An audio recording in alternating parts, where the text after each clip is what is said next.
Bonjour Max. Bonjour Pierre.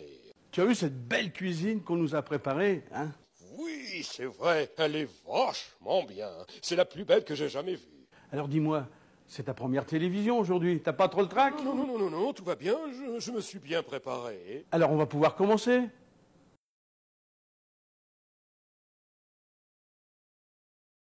Qu'est-ce qu'on va préparer à nos amis aujourd'hui? Aujourd'hui, Pierre, nous allons préparer une belle entrecôte.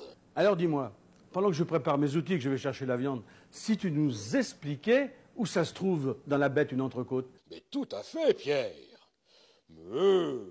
Alors voilà, le carré d'entrecôte se trouve exactement là.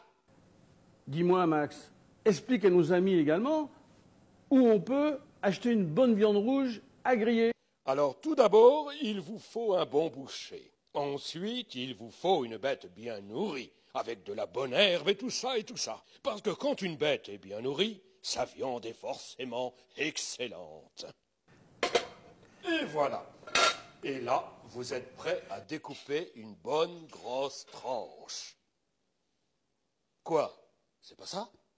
Max, bien sûr, tout à fait, mais explique à nos amis pourquoi il faut justement découper une grosse tranche. Ah oui,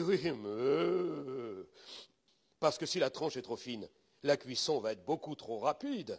La viande va s'assécher très vite et elle sera sans goût et sans jus. Bien sûr, Max, tu as tout à fait raison. Alors, regarde, je la coupe épaisse, mais justement, c'est très important que cette coupe de la viande soit épaisse. Pendant la cuisson, eh bien, la chaleur va s'éparpiller doucement comme il y a de l'épaisseur, et ça sera bien meilleur, bien plus tendre. Eh oui, regardez-moi cette belle couleur. Et ce persillé, ça met l'eau à la bouche. Alors pour commencer, Max, je vais mettre un peu d'huile de colza dans ma poêle et je fais surtout attention que ça ne dépasse pas 180 degrés. Tu sais pourquoi, Max? Pourquoi? Pourquoi Ah oui. Eh bien, parce qu'à partir de cette température, une huile normale se met à fumer. Et ça, c'est pas bon. Voilà, tu as tout à fait raison. L'huile va perdre tout son pouvoir graissant et il va même y avoir des petites traces noires qui vont se former sur la viande. C'est pas du tout appétissant. Voilà, vous avez bien entendu. Il ne faut pas que l'huile fume. Alors un petit truc, on va rajouter un peu d'huile d'olive car elle a un pouvoir de résister à la chaleur beaucoup plus important. Voilà. Eh oui, une bonne touffe de pissenlit à l'huile d'olive. C'est vrai que c'est bon ça. Alors Max, maintenant que mon huile est bien chaude, c'est le moment que je choisis pour mettre l'entrecôte sans la saler et je baisse légèrement mon feu. Ah, d'accord. Et pourquoi tu ne sales pas la viande rouge avant de la faire cuire, Pierre? On ne sale jamais une viande rouge avant de la faire cuire. On la sale qu'à la fin. Parce que ça serait très mauvais, le sang partirait de la pièce et elle sera séchée, elle serait moins bonne à la fin de cuisson. Corrige-moi si je me trompe, Pierre, mais il me semble qu'il faut bien penser à la saisir des deux côtés, ton entrecôte.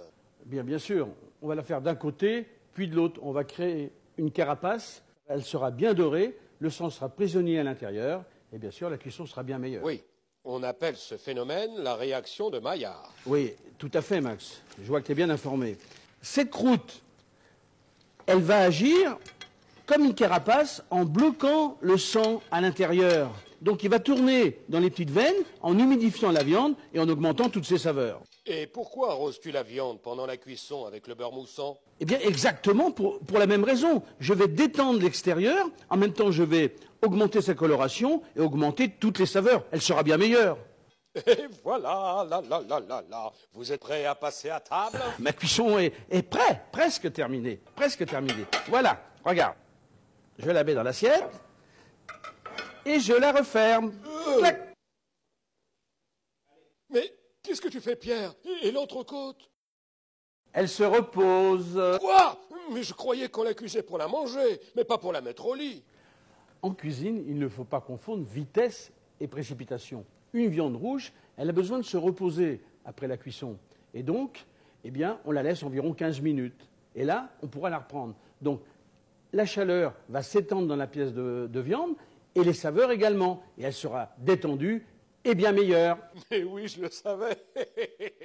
Mais du coup, Pierre, Elle va refroidir ton entrecôte. Non, non, non, c'est pas grave.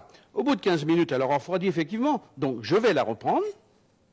Voilà. Je vais la remettre dans ma poêle, avec un peu de beurre et un petit peu d'huile au fond, et je vais la laisser le temps qu'elle remonte en température. Et là, elle sera parfaite. Je vais pouvoir la saler et la poivrer, et ensuite la déguster. Mais oui, bien sûr. Mais dis-moi, Max, est-ce que tu connais le nombre de façons de faire cuire la viande? Eh bien, il existe 4 sortes de cuisson. Bleue, saignante, à point et bien cuite. Et Monsieur Pierre préfère quelle cuisson? En moi, c'est très simple. Je l'aime saignante. Mais sachez une chose, que plus la viande sera cuite, moins elle aura de goût. Eh bien, justement, elle est cuite. Donc, je vais pouvoir la sortir de ma poêle, voilà, et je vais pouvoir enfin la saler et la poivrer. Elle a vraiment l'air sympathique, elle est bien dorée. Regardez ça. Voilà, je mets le sel, je mets le poivre. Voilà. Ça a l'air succulent, Pierre. Ah, et puis, elle a une excellente odeur, hein. C'est super. Voilà, c'est terminé. On n'a plus qu'à la déguster. Bon appétit, Pierre. Bon appétit, Max. Au revoir à tous. Au revoir. Et Max va devenir un grand chef.